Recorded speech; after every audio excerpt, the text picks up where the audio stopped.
नमस्कार, आप देख रहे हैं HR02 सिटी न्यूज। आज हम बात करते हैं हरियाणा में होने वाली 2024 की विधानसभा चुनावों की, जिसमें यमुनानगर जिले के अंतर्गत आने वाली 4 विधानसभा से कांग्रेस पार्टी में किस आवेदक का पक्ष है कितना मजबूत।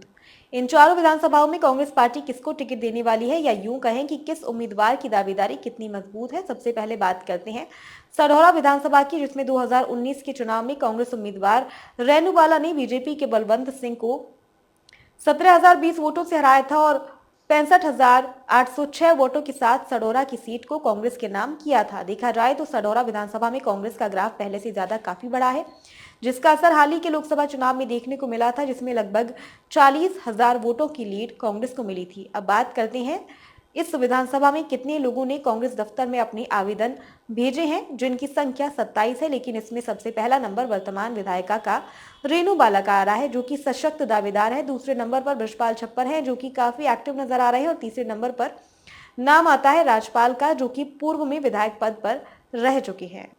अब देखना यह है कि पार्टी वर्तमान विधायक को टिकट देती है या किसी और कैंडिडेट को मौका देती है। लेकिन ये तो तय है कि सढौरा विधानसभा से जो भी कांग्रेस से टिकट लेने में कामयाब होगा, वह सढौरा विधानसभा की सीट विरोधी प्रत्याशी से अच्छे अंतर से क्लियर कर सकता है और ये सीट कांग्रेस की झोली में दोबारा से आ सकती है।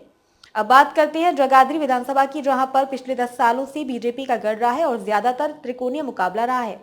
यहां पर भी कांग्रेस के 26 आवेदन कांग्रेस दफ्तर में जा चुके हैं, लेकिन देखा जाए तो 3 नाम ही सबसे ऊपर है। सबसे पहले नाम आता है अकरम खान का, जिन्होंने 2019 के विधानसभा चुनाव में बीजेपी के वरिष्ठ नेता चौधरी कंवरपाल गुर्जर को टक्कर देते हुए कांग्रेस पार्टी से 50,003 वोट प्राप्त किए थे और दूसरे नंबर पर रहे थे। अगर इनको टिकट मिलती है तो ये बहुत ही रोमांचक मुकाबला रहने वाला है, क्योंकि हाल ही में हुए लोकसभा चुनाव में कांग्रेस को जगाधरी विधानसभा से 15,000 वोटों की लीड मिली थी।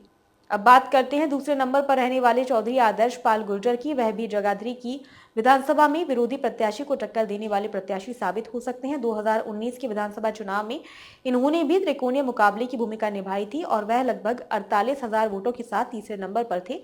अगर कांग्रेस से इनको टिकट मिलती है तो ये भी जगाधरी की सीट निकालने में कामयाब हो सकते हैं।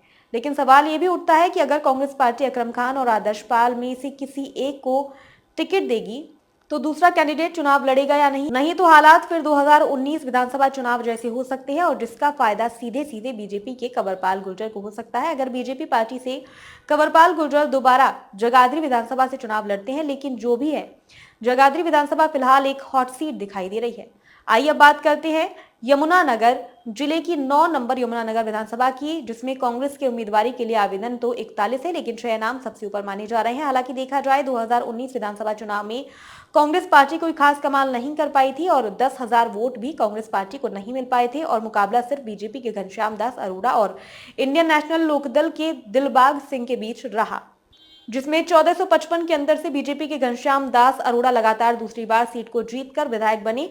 अब यही सीट कहीं भारतीय जनता पार्टी हैट्रिक न मार जाए, ये भी कयास लगाए जा रहे हैं। चलिए बात करते हैं यहाँ पर कांग्रेस पार्टी के उम्मीदवार के लिए आवेदकों की, जो एक से बढ़कर एक मजबूत दावेदारी की बात कर रहे हैं। सबसे पहले नंबर पर नाम आता है श्याम सुंदर बत्रा का, जो कि कांग्रेस के पुराने नेता है, साथ ही पंजाबी समुदाय से भी आते हैं। दूसरा नाम रमन त्यागी का, जो कि यमुनानगर विधानसभा में काफी एक्टिव दिखाई दे रहे हैं। तीसरा नाम निकलकर सामने आ रहा है महेंद्र मित्तल का, जो कि हरियाणा प्रदेश उद्योग व्यापार मंडल के प्रदेश अध्यक्ष भी हैं और आमजन में काफी प्रिय भी हैं, जिनको व्यापारी वर्ग और अग्रवाल समाज का साथ मिल रहा है। चौथा नाम आता है मांझा ट्रांसपोर्ट के गुरबाज सिंह का, जो कि राजनीति में पुराने समय से एक्टिव हैं और यमुनानगर विधानसभा के शहरी क्षेत्र में काफी लोकप्रिय भी है और कांग्रेस पार्टी ने हाल ही में इनको व्यापार मंडल का चेयरमैन भी बनाया है। उसके बाद नाम आता है डॉक्टर राजन शर्मा का, जो कि भूतपूर्व विधायिका स्वर्गीय श्रीमती कृष्णा पंडित के सुपुत्र है, जो कि कांग्रेस पार्टी के साथ काफी समय से जुड़े हुए हैं। अब देखा जाए तो पार्टी किसको टिकट देगी ये तो फाइनल लिस्ट आने के बाद ही पता चल पाएगा, लेकिन यमुनानगर की विधानसभा चुनाव में कांग्रेस की टिकट पाने के लिए लंबी दौड़ है। देखा जाए तो पिछले विधानसभा चुनाव में निर्मला चौहान को टिकट तो मिला, लेकिन कोई खास कमाल नहीं कर पाई। अब ये भी देखना जा रहा है कि कहीं ये टिकट पिछले विधानसभा चुनाव की तरह इस बार भी किसी महिला कैंडिडेट को ना दी जाए, जिसमें उभर कर नाम कांग्रेस के कट्टर नेता स्वर्गीय श्री रंजीव जोशी की पत्नी वीना जोशी का भी आ रहा है। लेकिन जिसको भी कांग्रेस पार्टी टिकट देगी, क्या वह यमुनानगर की सीट निकालने में कामयाब होगा, ये भी एक बड़ा सवाल है। जो भी होगा ये तो समय ही बताएगा, लेकिन मुकाबला त्रिकोणीय रहेगा, जो कि कांग्रेस, बीजेपी और इंडियन नेशनल लोकदल के बीच रहने वाला है।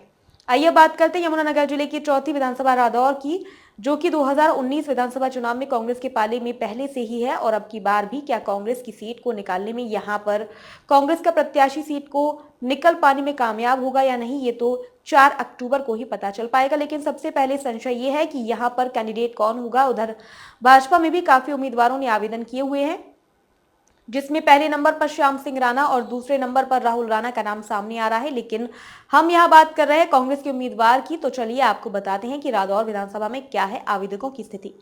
देखा जाए रादौर विधानसभा में आवेदक को 29 जरूर है, लेकिन सबसे ऊपर जो नाम है वह है वर्तमान विधायक बिशन लाल सैनी का।